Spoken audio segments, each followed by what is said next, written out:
Hello, I'm Muriel, and I love true crime. My name's Nick, and I am not a fan. Thank you for joining us. Each week, I force Nick to listen to me tell him a story of a true crime. Welcome to Muriel's Murders. This week, we bring you part one of our two-part series on Robert Maudsley, a Hannibal Lecter-esque man from Liverpool who currently holds the world record for time spent in solitary confinement. Damn. So, just for the record, most of the sources I found for this story contradict each other. I think you can't get your hands on any docs unless you show up to England in person. I tried to cross check some of this stuff with newspaper articles, but that was pretty hit or miss too. Anyway, it's an old story and an interesting story. Our main sources are Hannibal the Cannibal, The True Story of Robert Maudsley by Alan R. Warren, Episode 2, Season 1 of Making a Monster, and that would be The Man in the Glass Box, the 1983 documentary Lifer by Rex Blumenstein, which I super recommend if you're just into weird 1983 British documentaries. It's pretty cool. It's really interesting. And an indeterminate amount of old newspaper articles.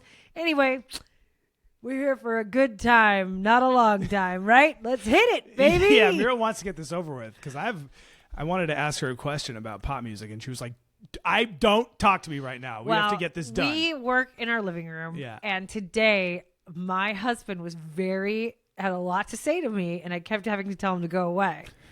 Now you have to admit that was kind of true. Okay, well, now, a lot of chirpy things. Now tell me what you want to talk about, Robin. Well, now it's your turn to tell a story while I sit around. Tell me what you want to ask me. I just heard Robin's new music spelled with a Y. Do you know that pop singer? Yeah. I think she's from England or some shit. It's tight. Okay, that's it. I don't want to ask you any questions now. I want to thank our supporters who make this podcast possible. Oh, don't be salty with me. I will be so salty. Because I called you up for acting exactly like that. We want to thank our new and returning Patreon members. A couple to shout out. We got Kiana, Aaron with an A, Stella, Ellis, Aaron with an E, Lisa Marie, Bonnie, Foster, and Jesse. I think maybe we shouted them out already last time, but I don't care. I'm going to do it anyways.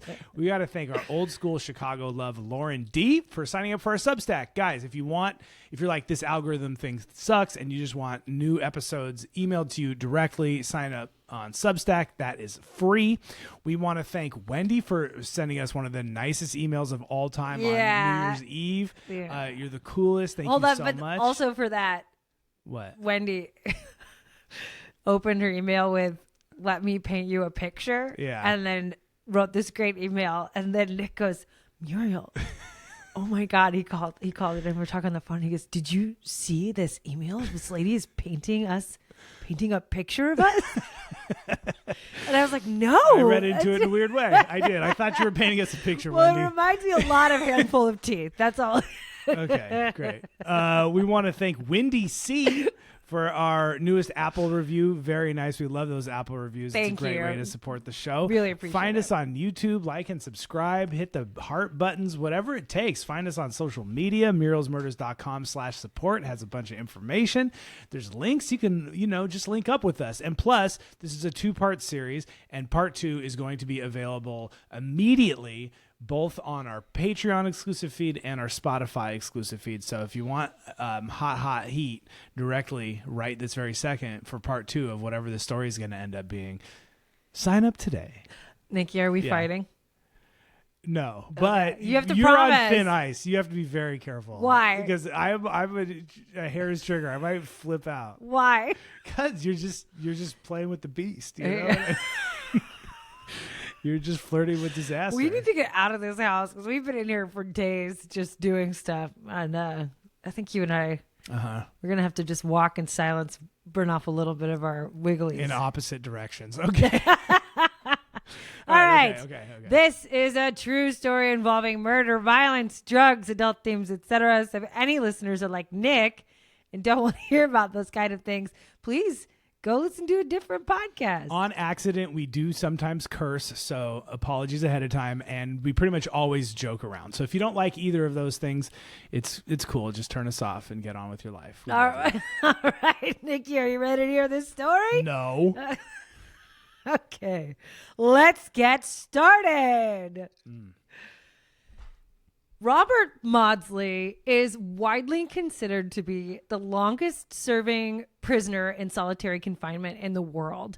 To date, this man has spent about 47 years alone, most of that served in a 2-room cell made of bulletproof glass deep in the basement of a centuries-old English prison.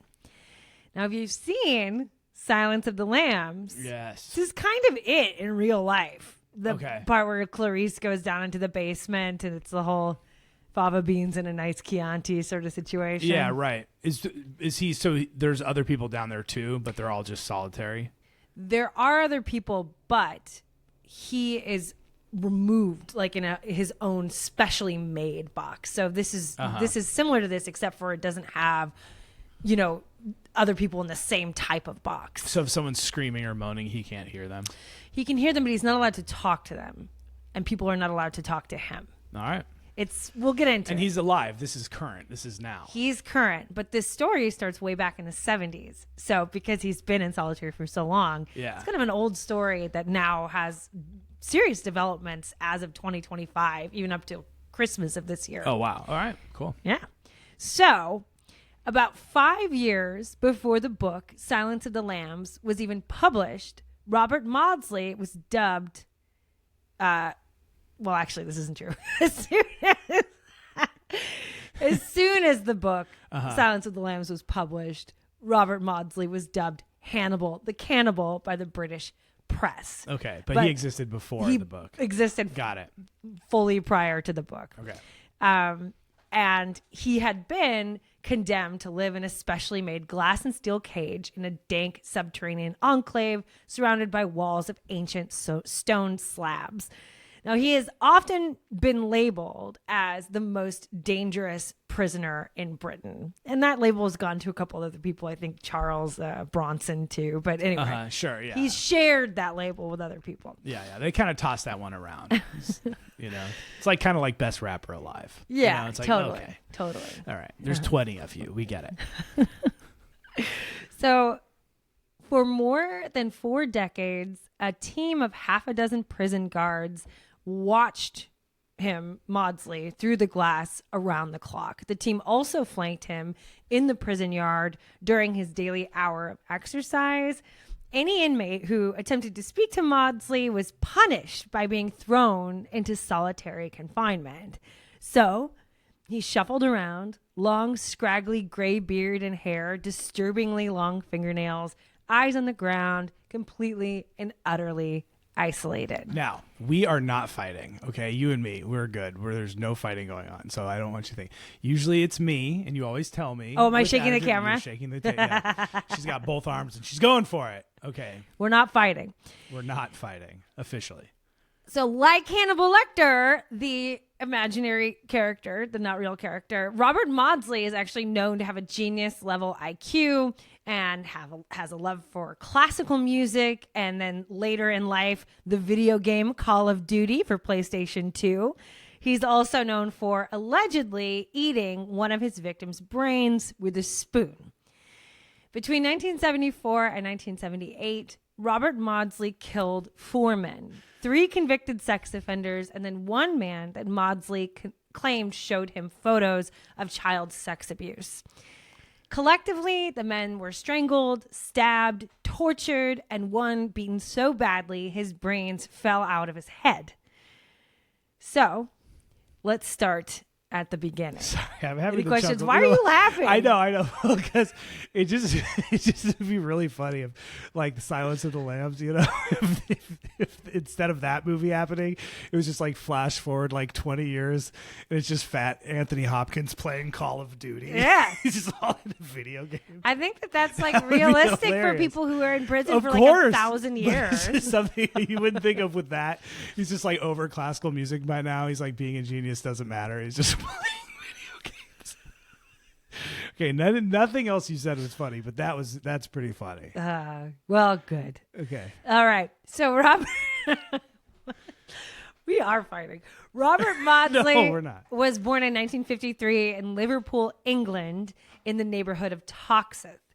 Now, as far as Wikipedia says, today the neighborhood isn't the best, like in the best shape. There was a big economic downturn in the 1970s, riots in the 80s, and the place never quite recovered.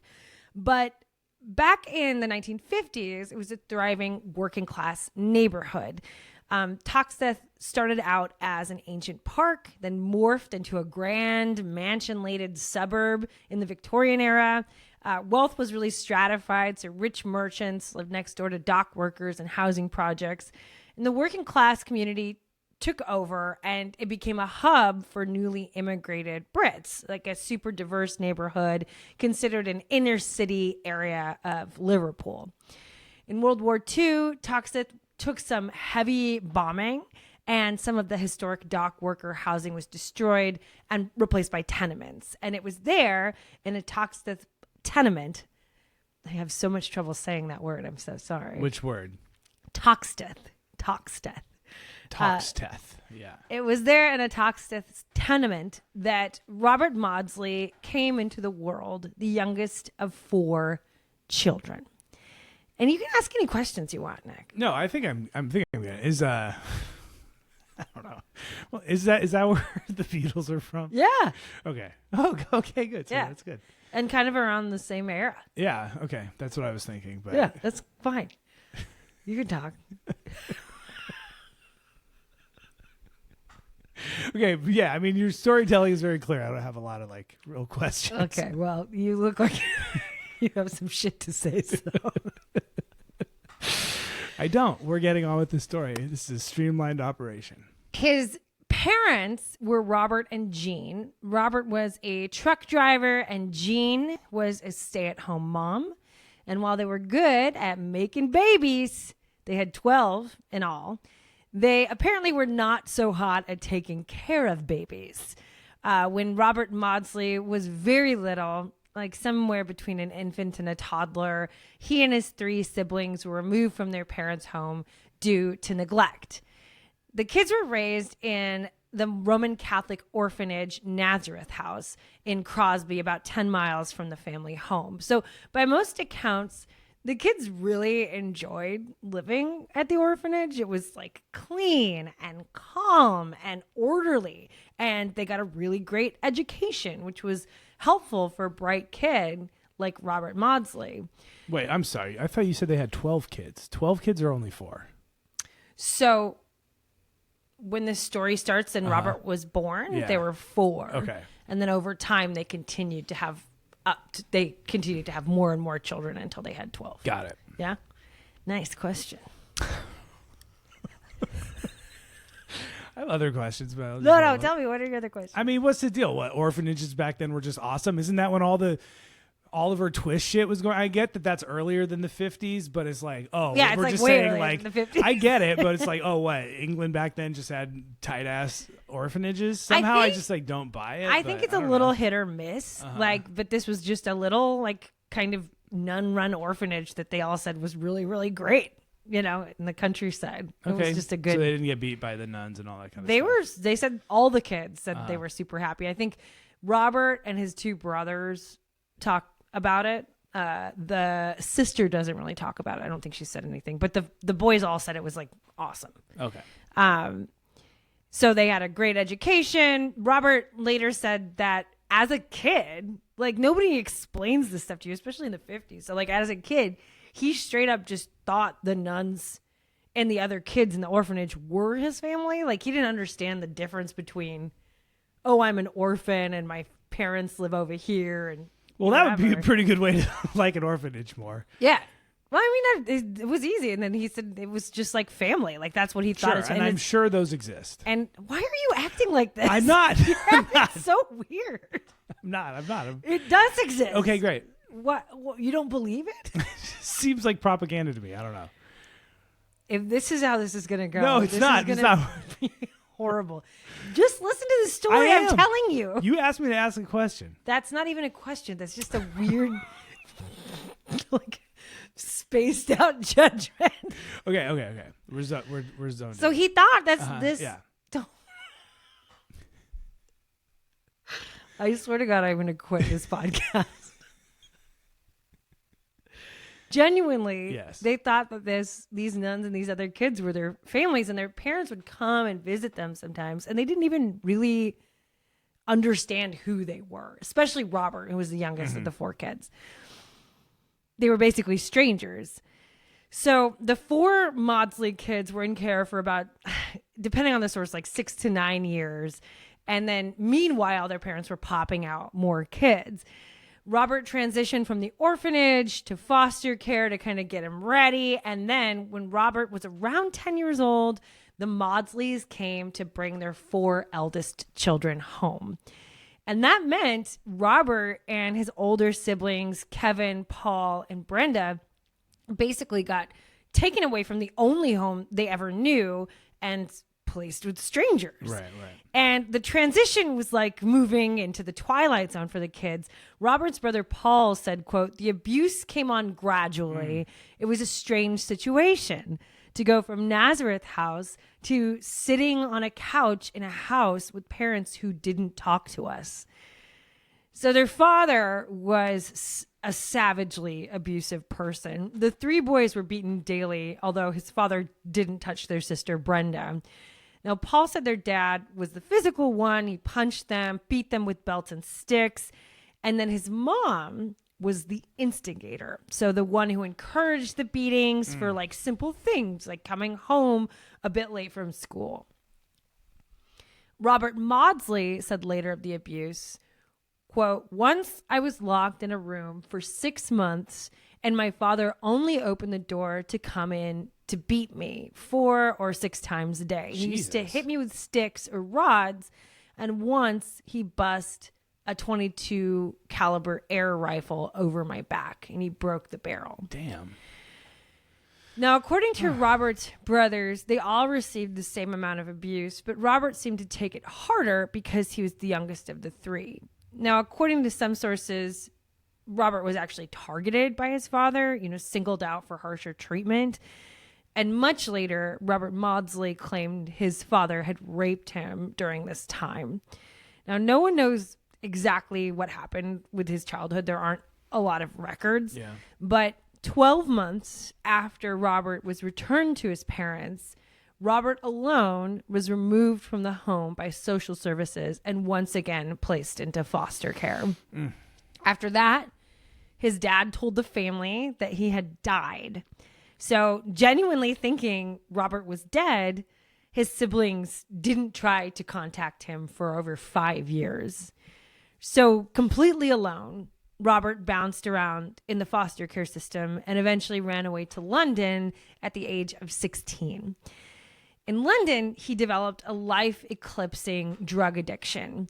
So to survive, Robert worked as a so-called rent boy, having sex with older men for money.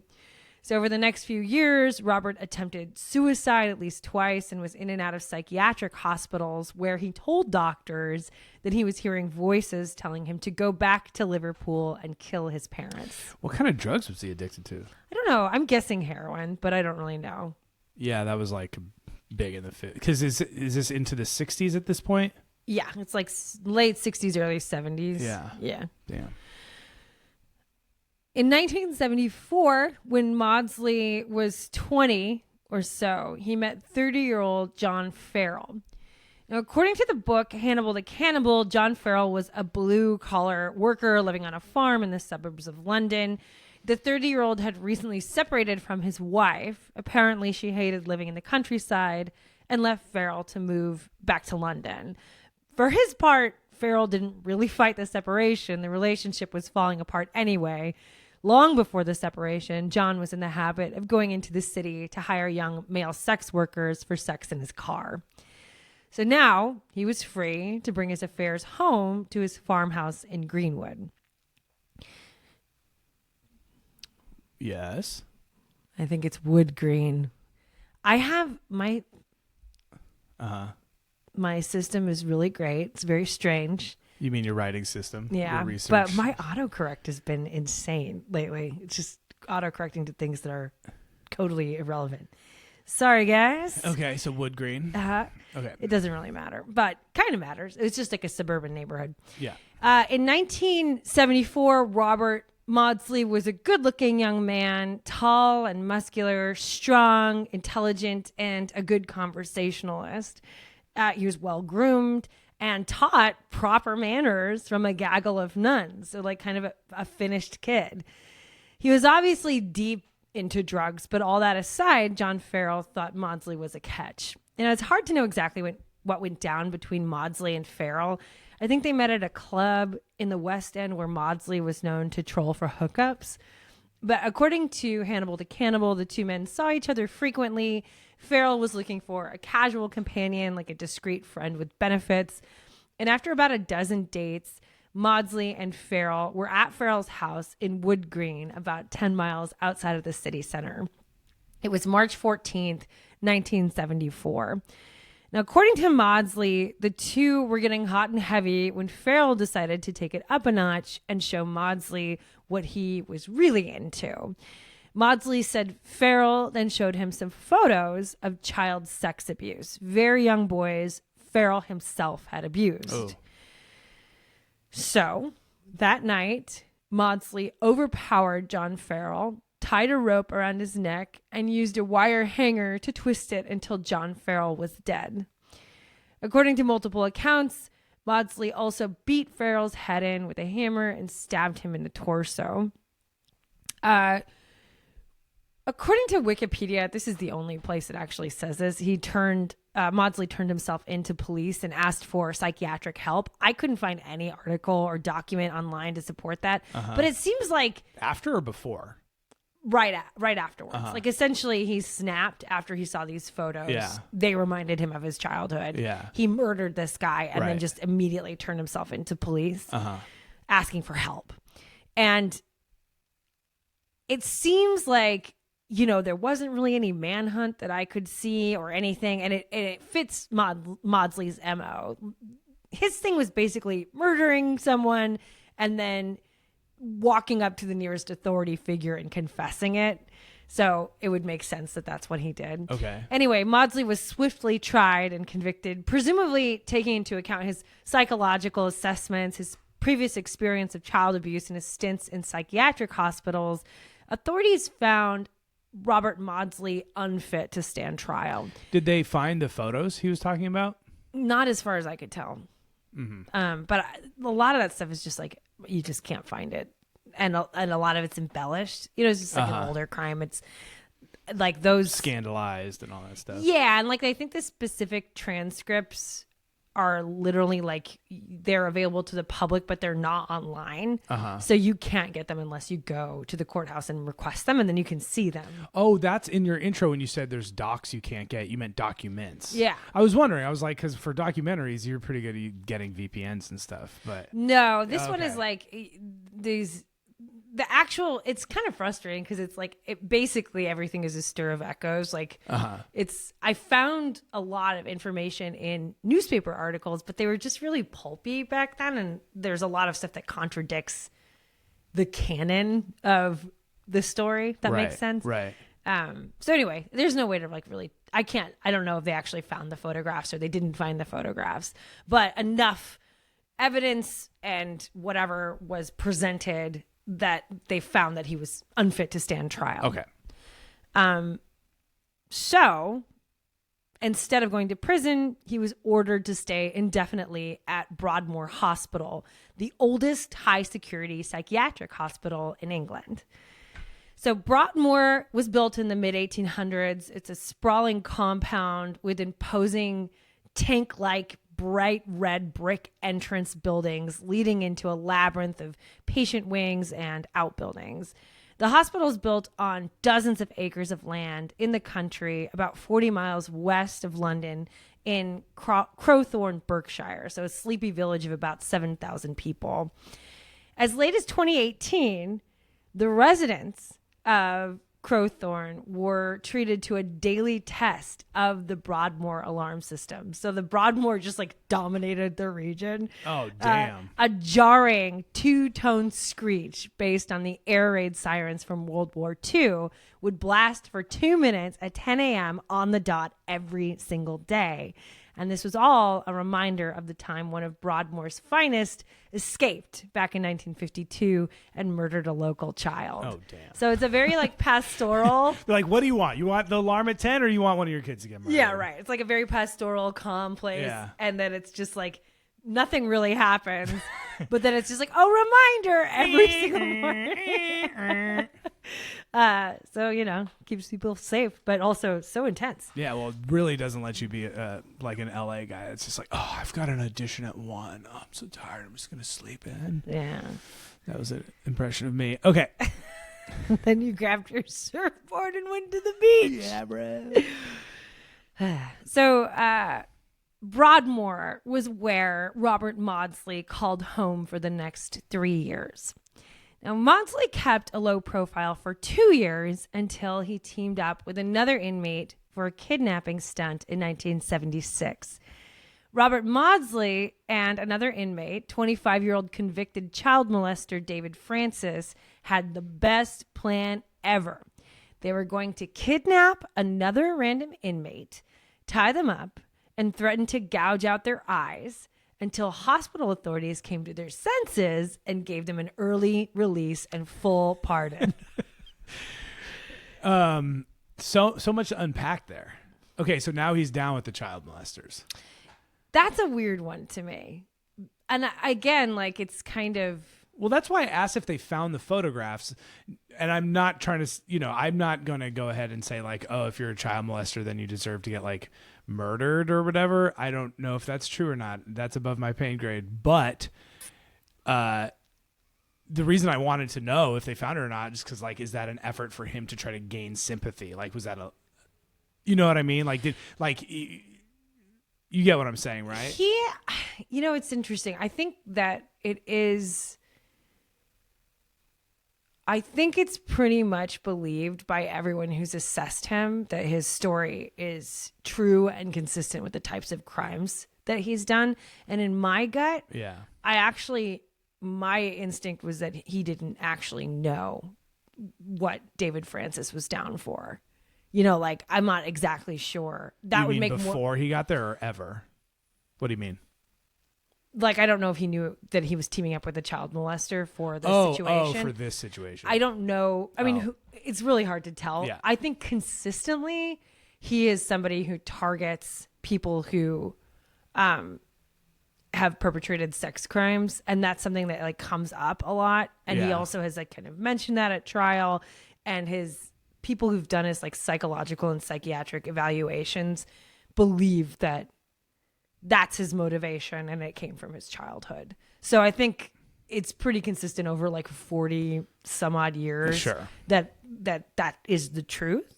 But again, that this is probably the most inconsistent part of that narrative, which I found kind of interesting, and it actually gets a lot worse. Good. Yeah. We have that to look forward to. But then also they're like, oh, we'll gouge out their eyes so then they'll know we're dangerous and we should get out of here. It's all empty threats. They were just trying to get out. So they thought, oh yeah, we'll just threaten this like thing and they'll let us out, right? We'll say the most horrible stuff and they'll let us out. It's a stupid plan. Okay. They weren't going to do it in the first place. The kidnapping was just to try and leverage something, and that was the story they were telling. Okay. So their kidnapping target ended up being 22-year-old Philip Monk. Now, Philip had ended up at Broadmoor in 1973 after murdering his high school girlfriend, Judith Mary Talley. R.I.P. So he was a small guy with a big smile and dark hair, and Monk claimed that Judith had made fun of them shortly after they had sex, so he beat her to death with a baseball bat and then tied her body to a chair for some reason. So after a couple half-hearted suicide attempts, Monk confessed to the police. He was found unfit to stand trial and sent to Broadmoor. In 1976, Philip Monk found himself bound and gagged in a high-security ward on the Broadmoor campus, a hostage of Robert Maudsley and David Francis. So Philip Monk was kept bound and gagged for 15 hours, and at one point in the night, he was raped by David Francis. After 15 hours, Monk was released alive, and not much else came of the incident, and the three men remained at Broadmoor. Then, in 1977, Robert Maudsley, and I think that this is just to illustrate, like, you know, in the 70s at this, you know, mental hospital. I mean, it was just wild. You know, like this was not the only kidnapping. There were tons of kidnappings. Yeah. There were tons of attacks. People were kind of roaming around. It was kind of like a jungle, Sure. you know, inside here. So this is just kind of it's illustrative of, I think, just the chaos inside this Sounds like hospital. it. Yeah. They were just able to chill for 15 hours. Yeah. It seems like the reason they did that is because that one guy wanted to rape him. That's what it seems like to me. Well, I don't know. So then in 1977, Robert Maudsley and David Francis were involved in yet another hostage situation. But this time it was a different story. Maudsley didn't work with David Francis on this kidnapping. Instead, with the help of another inmate, Robert Maudsley took David Francis himself hostage. So the stories differ a bit, but from what I can gather, Broadmoor used to allow guys to play and watch football on certain days. So on February 26th, 1977, David Cheeseman, David Francis, and Robert Maudsley were a part of a group of 15 men allowed to play some recreational football. Probably soccer. Definitely soccer. Thank you. The voice of the people. The heart of the show. After the game, Cheeseman asked for permission to go to the boot room. And as he entered the boot room, Maudsley and David Francis followed. A nurse tried to follow them in as well, but the men slammed the door shut and blocked it with a pre-arranged barricade. David Cheeseman was an incredibly violent, diagnosed psychopath. In fact, he'd taken a few guys hostage at Broadmoor himself in the recent past. Cheeseman had been in and out of facilities since he was a kid and was charged with attempted murder twice as a teen. This sounds like a real life, what's the insane asylum in Gotham City? Arkham, yeah, or whatever it's called. I can't remember. Arkham? Yeah, I think you know, so. It just like literally sounds like it's filled with actual either supervillains or supervillains in the making. Well, Broadmoor is also like crazy famous. Like if you were thinking of the asylum and like Sweeney Todd, you know, like that type of thing. It's like it is like this kind of emblematic, famous, insane asylum. It's like they just are like, okay, we're just gonna let the psychos do what they do here. I mean, I have read criticisms that point to that. Sure. But also, who knows, like how controllable anything was or what the funding was like or what the standard of care was. I mean, it's hard to pinpoint that on anything. Well, I'm going to go ahead and say it was pretty bad. I mean, it sounds like it to me. They're just. I mean, I'm just saying in terms of like deliberately doing, like letting people do whatever they want or Sure. not even able to control the situation. Sure, I sure. don't think that Yeah, right. that we can really know that, or at least I don't know that. Right. And you don't know that. I didn't say I did. I didn't say I did. See, you're fighting with me. I'm not fighting with you. I'm not. Okay. I'm not. Nick. All right. So I've completely lost my place. It's okay. I'm not mad at you for that. You're being so annoying. So anyway, going back to this guy Cheeseman, he was charged with attempted murder twice as a teen. Once when he tried to kill another kid in the boys' home where he was living, and then once again when he beat a nurse with an iron bar. And it turns out Cheeseman had developed what he called a quote unquote emotional relationship with Philip Monk. So after the 1976 hostage situation, when David Francis walked up to Cheeseman bragging about raping Philip Monk, Cheeseman decided it was time for a murder. Based on David Francis' sex offender status and the whole situation with with Philip Monk, Robert Maudsley was easily convinced to join the murder plot. So he's turning on his comrade. He definitely felt like, yes, that guy needs to die. Okay. So he was very easily convinced to join the situation. So Cheeseman said he spent months planning the murder because it was a high security prison. They needed lots of preparation to pull it off. They picked the day, pre-barricaded the boot room, and then prepared their murder weapons. After barricading themselves in the boot room, Cheeseman and Maudsley spent around 9 hours torturing and beating David Francis. Jesus. Staff couldn't get through the barricade to stop the assault, so for hours the halls were filled with muffled screams. That's so brutal. That's drastic. Yeah. Throughout the hostage situation, the men demanded to see Philip Monk and then a particular psychiatrist, but both requests were denied. Accounts really vary, but I believe in the end, Robert Maudsley strangled David Francis with some wire, similar to the way he murdered John Farrell. According to Cheeseman, David Francis relaxed and urinated, so he was sure Francis was dead. But Robert Maudsley wasn't certain and went on to strangle Francis's body with his hands and electrocute him a little bit with like a record player wire.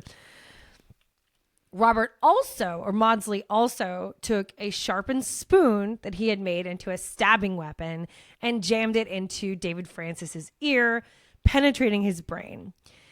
Afterward, the men held Francis's body up to the small viewing window in the door and waved it around at the staff, the spoon hanging out of Francis's ear.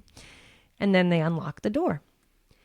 So that was quite enough, really. I'm not sure of the specifics, but I think the deal was, even though this is kind of interesting. So even though the murder had happened in a mental hospital, from the documentary, like the making a monster documentary that I watched, they felt like the whole event showed such an advanced degree of premeditation that both men were actually charged for David Francis's murder in regular old criminal court. So before they were like, I have these problems and that keeps me from being able to be charged and I need to just go, I'm unfit, right? And they found them both fit at this point. This is like an architectural design. This is like building you can't the be Empire like, State Building or I was something. in a fugue state for 3 months while I meticulously planned this murder, right? They all got the freaking record player cords all exposed and everything. Yeah. So they were both ultimately convicted of manslaughter and sent to plain old normal man prison. Oh, that seems like a mistake, though. The maximum security Wakefield prison. So is that safer? Is that even a worse punishment than the psych ward? The psych ward seems like already like the worst place you could possibly be. We'll find out. So Wakefield houses high-risk, high-profile murderers and sex offenders known as Category A offenders. And this is where the big bad guys go.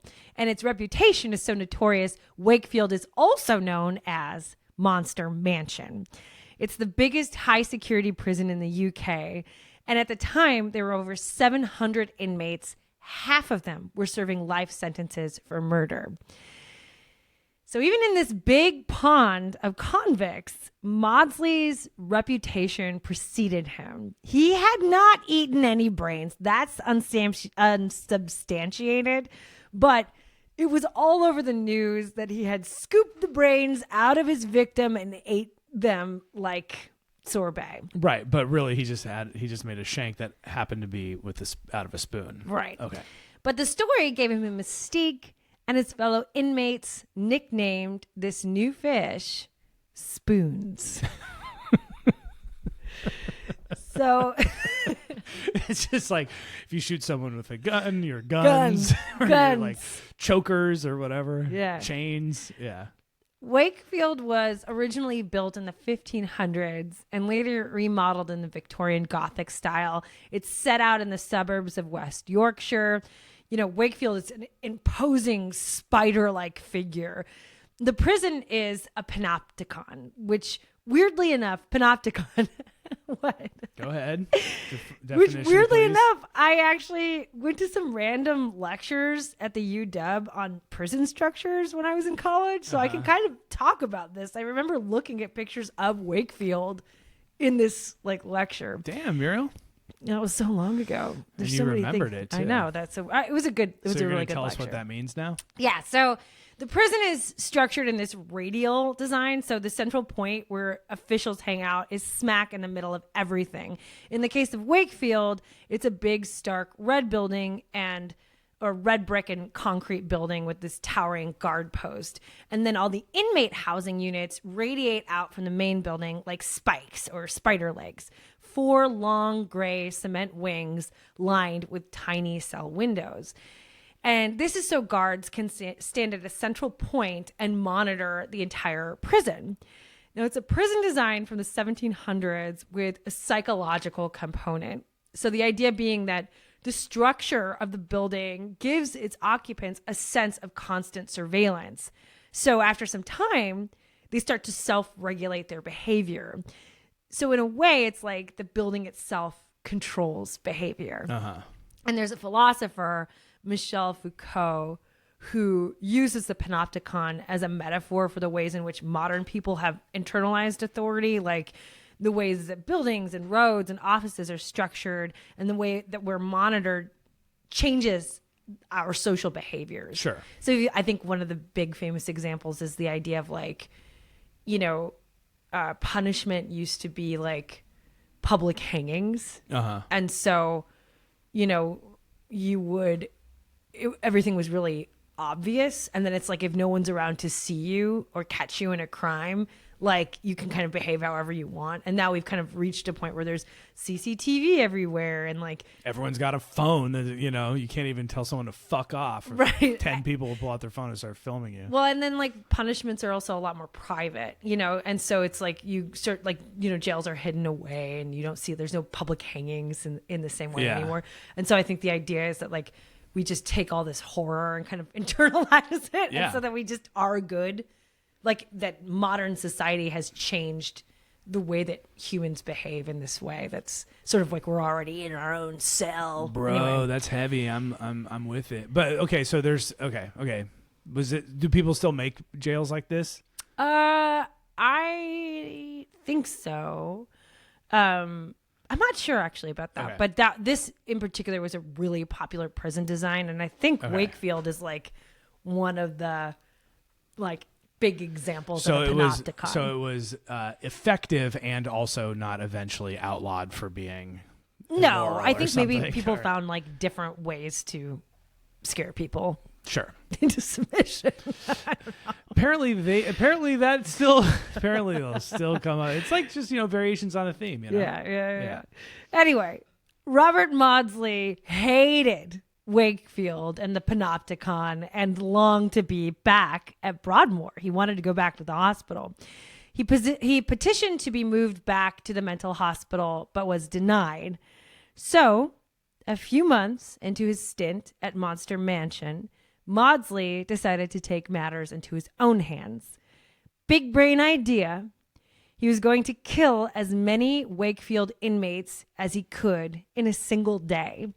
And then maybe they'd believe he was crazy enough for Broadmoor. And that's where we'll pick up next week. Oh man. Yeah. I love it's just like, bro, the one thing that you've learned that you should have learned at this point is if you make a plan and see it through, that is absolute proof that you're not crazy. Well, I don't think you learned that part of it. Apparently not. And if you people need part 2 immediately, then search no further than the show notes for this very episode. Find the links to either Patreon or Spotify exclusive, and part 2 can be yours for the very small price of how good it feels for you guys to support a DIY podcast. Yeah. So, just do it, baby. All right. Going to part 2, baby. Okay. I want to hold on. This podcast was written and researched by Muriel Montgomery. It was produced and co-hosted by Nick Castellini. It was recorded in Los Angeles, California. Year of our Lord 2026, January something something. MurielsMurders.com for more information. You can email us. You can find us on social media. You can share this podcast with the people in your life. That is huge for us. We love it when you do that. And if this is the first time you've ever listened to our show, welcome to the family. You are now in a panopticon or whatever it's called, where we're watching you from the center of your life. Yeah. Okay, All right. now we're moving on to part 2.